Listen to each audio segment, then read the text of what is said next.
Так, друзья, приветствую всех! Сегодня у нас такой интересный ролик. Топ-3 вещи, которые нужно прикупить начинающему водомоторнику при покупке надувной лодки. Я сейчас буду говорить про надувные лодки достаточно крупных размеров. Мы не берем про какие-то маленькие гребнушки, какие-то маленькие там совсем лодочки. Я буду говорить про те вещи, которые нужно купить к нормальной надувной лодке, там размером от 3,30 и более. Эти вещи это рекомендуемые, то есть это мы не говорим там про жилеты, там про спиннинги, то, что обязательно каждый рыболов себе покупает. Я говорю про рекомендуемые вещи. Так, давайте начнем. Также, друзья, напоминаю, что для зрителей канала действует скидка на все лодки флагман. Чтобы получить скидку, нужно связаться со мной по электронной почте, либо по телефону, который я оставлю в закрепленном комментарии.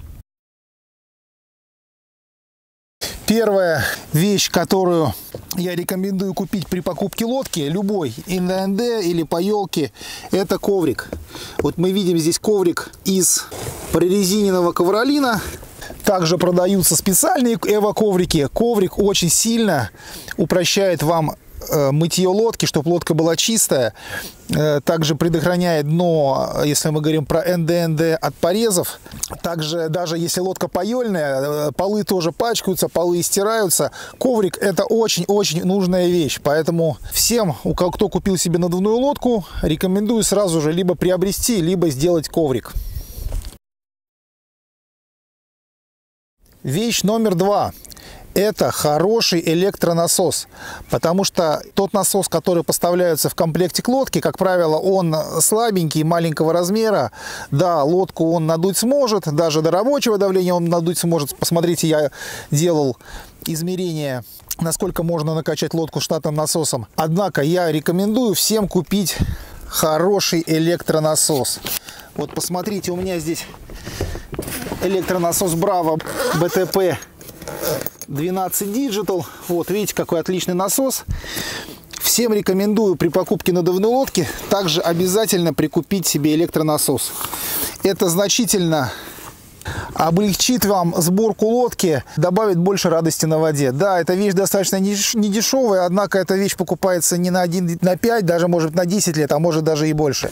Потому что мой первый насос мне служит уже 15 лет, сколько, 12 лет. Я рекомендую покупать насосы Bravo, потому что насосы Bravo, к ним всегда есть запчасти. Так ко всяким китайским насосам запчастей может просто не быть. А к насосам Bravo, особенно вот к серии BTP, запчасти всегда есть в наличии, их можно купить и даже самостоятельно отремонтировать насос.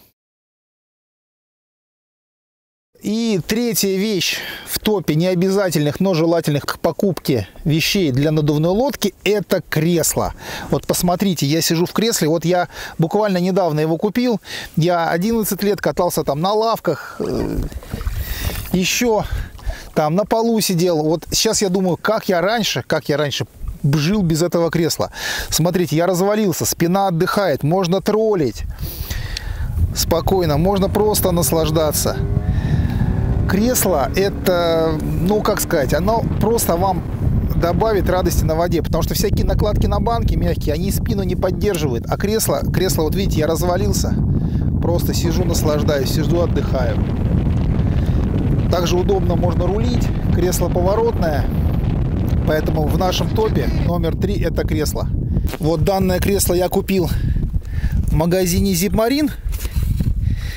По моей ссылке на данное кресло и на все товары из магазина Zipmarine будет скидка 10%. Скидку я укажу в закрепленном комментарии. Так, данное кресло состоит из двух частей.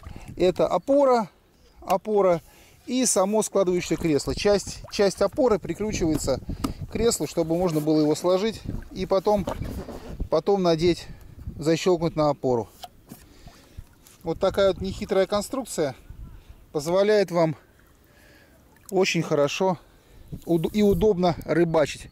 Друзья, всем спасибо за внимание. Это был такой небольшой топ нужных, полезных вещей при покупке надувной лодки. Напишите в комментариях, что бы вы добавили в этот список. Мне будет интересно почитать. Мы будем продолжать данную рубрику, потому что это только 3 вещи. Также очень много различных тоже важных и полезных приспособлений, которые облегчат жизнь водомоторнику. Все. Всем пока.